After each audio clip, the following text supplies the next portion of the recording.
আসসালামু আলাইকুম। আসার মিনি কিচেনে সকল বন্ধুদের স্বাগত জানিয়ে শুরু করছি। আজকে আমি নিয়ে এসেছি ফুলকপি দিয়ে হালকা পাতলা ডিম আলুর ঝোল। এই শীতের দিনে দুপুরবেলায় গরম ধোয়াটা ভাতের সঙ্গে যদি এই রকম একটা হালকা পাতলা ফুলকপি দিয়ে ডিম আলুর ঝোল থাকে, তাহলে কিন্তু মাছ মাংসের স্বাদকেও হার মানাবে। আর শীতের দিনে ফুলকপির তরকারি খেতে কার না ভালো লাগে বলুন। তো চলুন রেসিপিটি দেখে নেওয়া যাক। আর রেসিপি পছন্দ হলে আমার চ্যানেলটি সাবস্ক্রাইব করে আমার পাশে থাকবেন। রান্নার জন্য আমি গ্যাসটা অন করে একটা কড়া বসিয়ে দিয়েছি আর দিয়ে দিচ্ছি রান্নার তেল। তেলটা একটু আমি বেশি করেই দেবো, যেহেতু আলু কপি এবং ডিম ভাজবো এই তেলের মধ্যে। তেলটা ভালো করে গরম করানোর পর আমি দিয়ে দিচ্ছি কেটে রাখা ফুলকপি। আর এখানে আমি একটা মাঝারি সাইজের ফুলকপি নিয়েছি আর কপিটা ভালো করে কেটে ধুয়ে নিয়েছি। কপিটা আমি প্রথমে ভেজে নেব।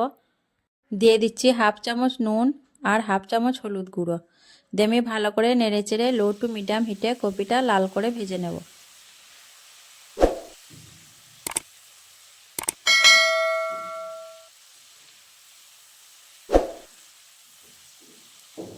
কপিটা আমি বেশ লাল করে ভেজে নিয়েছি, এর থেকে আর বেশি ভাজবো না। এখন আমি কপিগুলো তুলে নেব।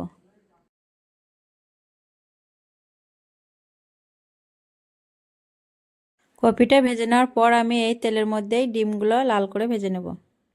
এখানে আমি 7টা ডিম নিয়েছি, আপনারা নিজেদের পরিমাণ মতো নিয়ে নেবেন। ডিমগুলোও আমি লাল লাল করে ভেজে নিয়েছি, এখন তুলে নিচ্ছি। ফুলকপি আর ডিম ভেজে নেওয়ার পর এখন আমি আলুগুলো ভেজে নেব। আর আলুর মধ্যে অল্প পরিমাণে নুন দিয়ে দিচ্ছি, দিয়ে আমি নাড়াচাড়া করে লাল লাল করে ভেজে নেব। আর এখানে আমি 3টে মাঝারি সাইজের আলু নিয়েছি আর আলুগুলো ডুমো ডুমো করে কেটে নিয়েছি। আপনারা নিজেদের পরিমাণ অনুযায়ী আলু কপি ডিম নিয়ে নেবেন। আলুটা আমি লাল করে ভেজে নেব। আলুগুলোও আমি লাল করে ভেজে নিয়েছি, এখন আলুগুলো তুলে নিচ্ছি।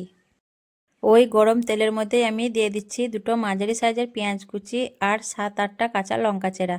দিয়ে আমি নাড়াচাড়া করে পেঁয়াজ আর লঙ্কা কিছুক্ষণ ভেজে নেব।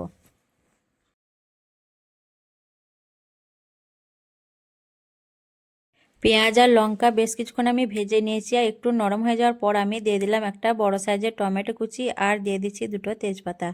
দিয়ে আবারও আমি পেঁয়াজ আর লঙ্কার সঙ্গে টমেটোটা ভেজে নেব। টমেটোটা একটু নরম হয়ে আসার পর দিয়ে দিচ্ছি 4 চামচে 2 চামচ আদা রসুন বাটা। আর আদাটা আমি টমেটো পেঁয়াজের সঙ্গে ভালো করে কষিয়ে নেব, যাতে কাঁচা গন্ধটা না থাকে।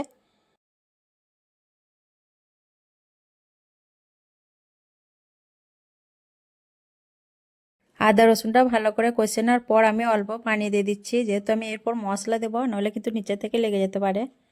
হাফ চামচের থেকেও কম হলুদের গুঁড়ো, হাফ চামচের থেকে কম লঙ্কা গুঁড়ো, হাফ চামচ ধনে গুঁড়ো, হাফ চামচ জিরে গুঁড়ো আর হাফ চামচ নুন দিয়ে আমি নাড়াচাড়া করে মশলাগুলো খুব ভালো করে কষিয়ে নেব। যেহেতু আমি হালকা পাতলা রান্না করব, তার জন্য বেশি মশলা দিলাম না, কম মশলাই দিলাম। আর ভাজার সময় হলুদ দিয়েছিলাম, তাই হলুদটাও কম করেই দিলাম। তো মশলাগুলো আমি নেড়েচেড়ে খুব ভালো করে কষিয়ে নেব, যাতে কাঁচা গন্ধগুলো না থাকে। আর এই রান্নাটা আমি হালকা পাতলা করব, তাহলে গরম ভাতের সঙ্গে খেতে খুবই ভালো লাগবে। দেখুন মশলাটা আমি খুব ভালো করে কষিয়ে নিয়েছি আর মশলা থেকে তেল ছেড়ে দিয়েছে। এখন আমি দিয়ে দেবো আগে থেকে ভেজে রাখা আলু আর ফুলকপি। তো আলু আর ফুলকপি দিয়ে দিচ্ছি।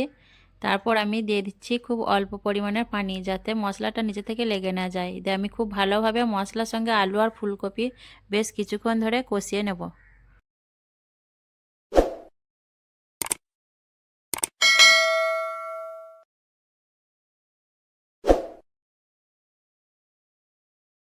ফুলকপি আর আলু আমি মশলার সঙ্গে খুব ভালো করে কষিয়ে নিয়েছি। এখন আমি দিয়ে দেবো ঝোলের জন্য পানি।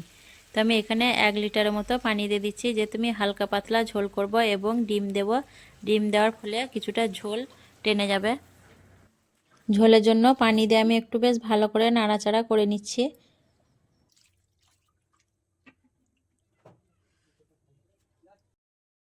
এখন আমি ঢেকে দিয়ে 3-4 মিনিট মতো হাই হিটে রান্না করে নেব, তাহলে আলু আর কপি খুব ভালোভাবে সেদ্ধ হয়ে যাবে। 3-4 মিনিট রান্না করার পর আমি ফিরে এলাম আর এখন একটু নাড়াচাড়া করে দেখে নেব আলু সেদ্ধ হয়েছে কিনা।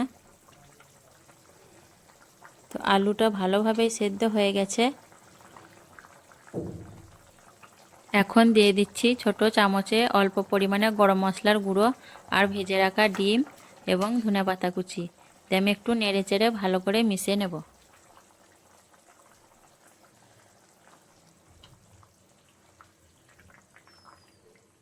ভালো করে নাড়াচাড়া করে নিলাম, দিয়ে আবারও আমি ঢেকে দিয়ে 1-1.5 মিনিটের মতো লো টু মিডিয়াম হিটে রান্না করে নেব। 1-1.5 মিনিটের মতো রান্না করার পর আবার আমি ফিরে এলাম, আর খুব সুন্দর একটা গরম মশলার গন্ধ বের হয়েছে তরকারিটা থেকে। তো তরকারিটা আমার হয়ে গেছে, এখন গ্যাসটা অফ করে দিলাম। আজকের এই ফুলকপি দিয়ে হালকা পাতলা ডিম আলুর ঝোল কার কার ভালো লেগেছে অবশ্যই কমেন্টে জানাবেন, আর ভালো লাগলে লাইক করবেন, শেয়ার করবেন এবং আমার চ্যানেলটি সাবস্ক্রাইব করে আমার পাশে থাকবেন। তো এইভাবে আপনারাও রান্না করে খেতে পারেন দুপুরের গরম গরম ভাতের সঙ্গে ডিম আলু আর ফুলকপি দিয়ে হালকা পাতলা ঝোল, খেতে খুবই মজার হয়। তো আসবো আবারও অন্য কোনো রেসিপি নিয়ে। সকলে ভালো থাকবেন, সুস্থ থাকবেন। আল্লাহ হাফেজ।